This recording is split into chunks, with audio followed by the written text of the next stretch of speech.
இன்றைக்கி நம்ம ரொம்பவே அருமையான டேஸ்ட்டில் ஹோட்டல் சுவையில் ஆட்டுக்கால் பாயா வீட்டிலே ரொம்ப சூப்பராக எப்படி செய்கிறதுன்னு பார்க்க போகிறோம். இந்த ஆட்டுக்கால் பாயா இட்லி, தோசை, ஒயிட் ரைஸு, இடியாப்பம்னு எல்லாத்துக்குமே ரொம்ப அருமையான டேஸ்ட்டாக இருக்கும். ஹலோ ஃப்ரெண்ட்ஸ், வெல்கம் டு சமையல் டிலைட்.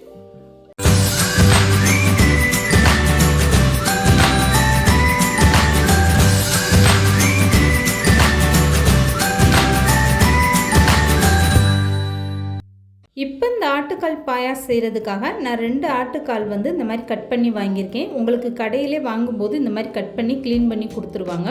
இந்த மாதிரி நீங்கள் ஆட்டுக்கால் வாங்கினதுக்கப்புறமா வீட்டில் ஒரு 2லேருந்து 3 டைம் நல்லா கழுவி எடுத்துக்கோங்க. இப்போ கழுவி எடுத்த ஆட்டுக்காலை ஒரு குக்கரில் சேர்த்துக்கோங்க.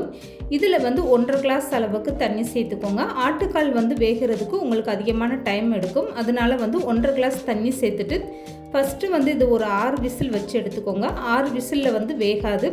இந்த ஆட்டுக்கால் வேகிறதுக்கு குறைஞ்சது ஒரு 10 விசில்னாலும் நீங்கள் வச்சிங்கன்னா தான் வேகும். ஒரே டைமை நீங்கள் 10 விசில் வச்சு எடுத்திங்கன்னா தண்ணி பற்றாமல் இந்த ஆட்டுக்கால் அடிப்பிடிச்சு போயிடும். அதனால் 5லேருந்து 6 விசில் வந்ததுக்கப்புறம் ஸ்டவ்வை ஆஃப் பண்ணிவிட்டு இந்த ஏரெல்லாம் நல்லா ரிலீஸ் ஆனதுக்கப்புறமா நீங்கள் மூடி ஓப்பன் பண்ணி பாருங்கள். இப்போ இந்த ஆட்டுக்கால் எடுத்து பார்த்தீங்கன்னா உங்களுக்கு வெந்திருக்காது, ஓரளவுக்கு தான் வெந்திருக்கும். இது நல்லா இந்த தோலெல்லாம் நல்லா வெந்து வரணும். அது வரைக்குமே இந்த ஆட்டுக்கால் நல்லா வேக வச்சுக்கோங்க. இப்போ இந்த ஆட்டுக்கால் பாயாவுக்கு 2 தக்காளி இந்த மாதிரி மீடியம் சைஸ் தக்காளியை சேர்த்துக்கோங்க. இதோட கூடுதலாக 1/2 கிளாஸ் அளவுக்கு தண்ணி சேர்த்துட்டு 4 விசில் வச்சு எடுத்துக்கோங்க.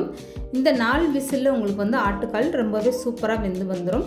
மொத்தத்துக்கு இந்த ஆட்டுக்கால் வேகிறதுக்காக நான் 10 விசில் வரைக்கும் வச்சு எடுத்திருக்கேன். உங்களுக்கு இந்த ஆட்டுக்கால் 10 விசிலில் வேகலைன்னா நீங்கள் கூடுதலாக 4 விசில் வச்சு எடுத்துக்கோங்க. இப்போ நான் 10 விசில் கணக்கில் வச்சு எடுத்திருக்கேன். இப்போ இந்த குக்கர் விசில் சவுண்டெல்லாம் நல்லா அடங்கினதுக்கப்புறமா மூடி ஓப்பன் பண்ணி பாருங்கள். இப்போ 10 விசிலுக்கு அப்புறம் நான் கரண்டியில் இந்த ஆட்டுக்கால் எடுத்து காட்டுறேன் எந்த அளவுக்கு நல்லா வெந்திருக்குன்னு. கையில் எடுத்து இப்படி அமுக்கி பார்த்தீங்கன்னா இந்த தோலெல்லாம் நல்லா பிஞ்சிட்டு வருது பாருங்கள். இது கரெக்டான ஸ்டேஜில் இருக்குது.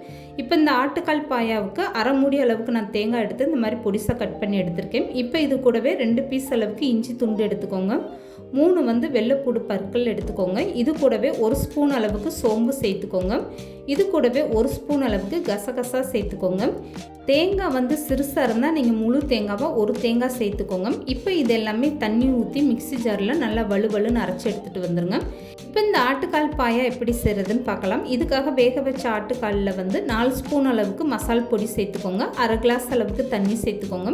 இந்த மசால் பொடி வீட்டில் எல்லா குழம்புக்கும் பயன்படுத்தக்கூடிய அந்த மசால் பொடியிலிருந்து தான் நான் 4 ஸ்பூன் அளவுக்கு சேர்த்துருக்கேன். இப்போ உப்பும் சேர்த்துட்டு இந்த பாயாவை ஒரு டைம் நல்லா கலந்து கொடுத்துருங்க.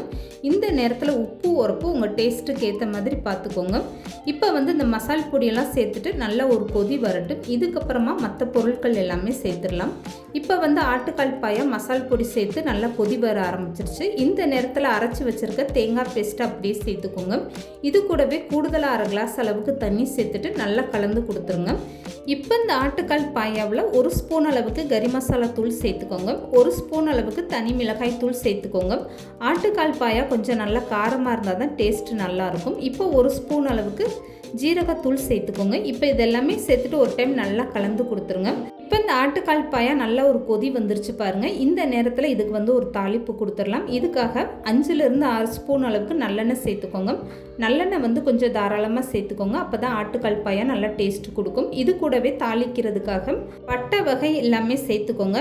கறி மசாலா பட்டை, இது கூடவே 2 ஏலக்காய், கிராம்பு, இந்த மாதிரி வாசனை பொருட்கள் எல்லாமே சேர்த்துக்கோங்க. இப்போ ஒரு கைப்பிடி அளவுக்கு சின்ன வெங்காயம் பொடிசாக கட் பண்ணிவிட்டு சேர்த்துக்கோங்க. கொஞ்சமாக கருவேப்பிலையும் சேர்த்துக்கோங்க. வெங்காயம் சேர்ந்து நல்லா வதங்கினதுக்கப்புறமா 1 ஸ்பூன் அளவுக்கு இதில் தனி மிளகாய் தூள் சேர்த்துட்டு எண்ணெயிலே நல்லா இந்த மாதிரி வதக்கி விட்டுருங்க. மிளகாப்பொடி சேர்த்ததுக்கப்புறம் நீங்கள் அதிக நேரம் எண்ணெயில் இந்த மாதிரி வதக்கக்கூடாது. மிளகாப்பொடி கரிஞ்சு போயிடும். ஒரு 2 நிமிஷம் மட்டும் இந்த மாதிரி நீங்கள் எண்ணெயிலே இப்படி வதக்கி விட்டிங்கன்னா போதும். இப்போ இந்த தாளிப்பு அப்படியே ஆட்டுக்கால் பாயால் சேர்த்துக்கோங்க. இது சேர்த்ததுமே நீங்கள் ஸ்டவ்வை ஆஃப் பண்ணிவிட்டு இதுக்கப்புறமா நல்லா ஒரு டைம் கலந்து கொடுத்துருங்க. இதுக்கு மேலே கொஞ்சமாக நீங்கள் கொத்தமல்லி தூவிட்டிங்கன்னா அவ்வளோதாங்க. கம்மன் வாசனையோடு ரொம்பவே அருமையான டேஸ்ட்டில் நம்மளுடைய ஆட்டுக்கால் பாயா ரொம்பவே சூப்பராக ரெடி ஆகிடுச்சு பாருங்கள். இப்போ இந்த ஆட்டுக்கால் பாயா கொத்தமல்லி தூவிட்டு அப்படியே மூடி போட்டு வச்சுருங்க. அவ்வளோதாங்க. இந்த ஆட்டுக்கால் பாயா ஒயிட் ரைஸ், இட்லி, தோசை, சப்பாத்தி, இடியாப்பம்னு எல்லாத்துக்குமே ரொம்ப சூப்பராக இருக்கும். கண்டிப்பாக ட்ரை பண்ணி பாருங்கள். அப்படியே ஹோட்டலில் வாங்கக்கூடிய ஆட்டுக்கால் பாயா சுவையில் அருமையான டேஸ்ட்டாக இருக்கும். இந்த மாதிரி ஒரு ஆட்டுக்கால் பாயா கண்டிப்பாக நீங்களும் ட்ரை பண்ணி பாருங்கள். இந்த வீடியோ பிடிச்சிருந்தால் லைக் பண்ணுங்கள், ஷேர் பண்ணுங்கள். மறக்காமல் சமையல் டிலைட் சேனலை சப்ஸ்கிரைப் பண்ணுங்கள்.